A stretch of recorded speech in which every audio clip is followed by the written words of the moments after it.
Hi! Kamusta uli kayo? Ito uli ang vlogger na walang pera, mabuhay! So ang nagkayayaan ng pamilya ng asawa ko kasi kompleto silang mga kapatid.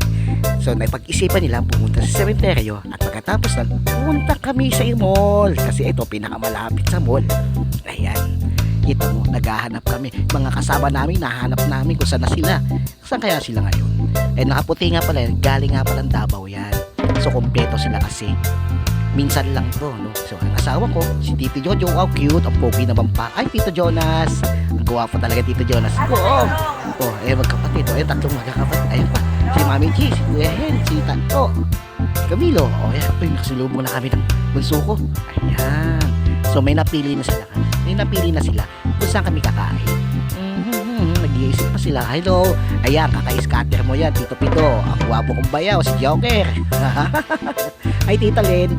Si ang anak ko, naka-green, tsaka nakaputi na yan. Dalawang babae. Sumilip sila, nag-iisip pa sila. Ayan, sige. Ay, sumilip pa uli sa camera yung dalawa kong anak talaga to. Ayan.